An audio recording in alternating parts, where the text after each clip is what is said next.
बिस्मिल्लाहिर्रहमानिर्रहीम।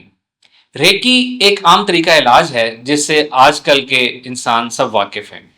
ये एक जापानीज तरीका इलाज है जिसको हीलिंग का तरीका कहा जाता है। जापान के एक स्पिरिचुअल हीलर थे जिन्होंने बहुत दिन लगातार मेडिटेशन की कैफियत में रहे और लेटर ऑन उन्होंने बताया कि उनको ये तरीका वदियत किया गया, उनको इल्हाम किया गया, उन पर नाजिल किया गया है कि इस तरीके से हीलिंग की जाती है। इनिशियल तरीका जो उन्होंने इंट्रोड्यूस कराया वो था हैंड्स ऑन हीलिंग के किसी पेशेंट की तकलीफ वाली जगह पे हाथ रख के उसको हील करना। लेटर ऑन इसकी नेक्स्ट स्टेजेस मजीद उनको गाइडेंस मिलती रही स्पिरिचुअली और उन्होंने डिस्टेंस तरीका निकाला, डिस्टेंस से हीलिंग। कुछ उन्होंने सिंबल्स इंट्रोड्यूस कराए कि इमोशनल प्रॉब्लम्स की हीलिंग के लिए ये सिंबल होंगे, पेन मैनेजमेंट के लिए ये सिंबल्स यूज होंगे। वो सिंबल्स एक खास तरीके से एक रेकी मास्टर विजुअलाइजेशन में या फेस टू फेस सामने बैठे पर्सन के ऊपर उससे ड्रॉ करता है उसके ऊपर, और इस तरीके से उनको शिफा मिलती है। रेकी के इल्म ने बहुत तरक्की की, इसकी बहुत सी वेरिएंट्स इस दुनिया में आए और इस वक्त more than 100 types of recce healing इस दुनिया में मौजूद है। सादा लफ्ज़ों में समझे तो रेकी का मतलब है किसी को हील करना, हीलिंग। इसकी हम अपने ईस्टर्न इस्लामिक वर्जन में है तो इसका हम नाम रखेंगे स्पिरिचुअल हीलिंग, इसका नाम मिल जाएगा हमें इसमें कुरानिक हीलिंग, रुकैया कह सकते हैं इसको। ये डिफरेंट नाम हमारे ईस्टर्न वर्ल्ड में, हमारे मुस्लिम वर्ल्ड में मौजूद है। इन तमाम चीज़ों का मकसद किसी को हील करना, किसी की तकलीफ को आराम देना है।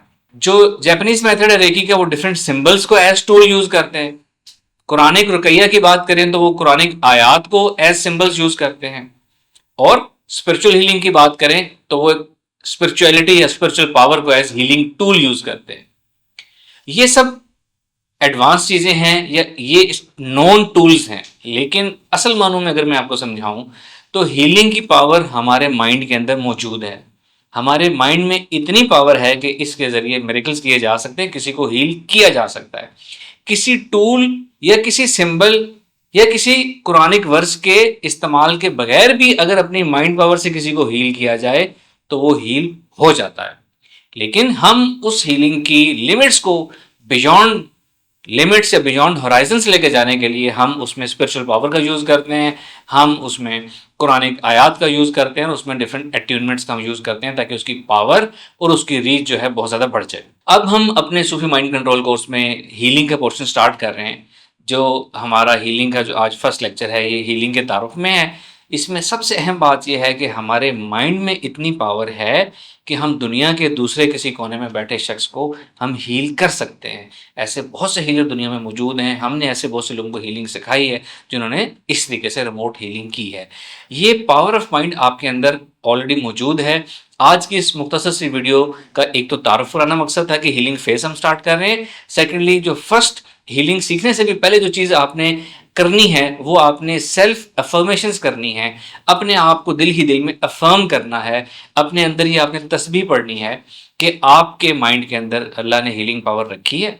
आप बहुत अच्छी pure perfect distance healing, remote healing कर सकते हैं। ये आपके माइंड के अंदर मौजूद है। आपकी माइंड पावर से, आपकी इंटेंशन से लोग हील हो सकते हैं, उनकी बीमारी ठीक हो सकती है, उनकी तकलीफ में आराम आ सकता है।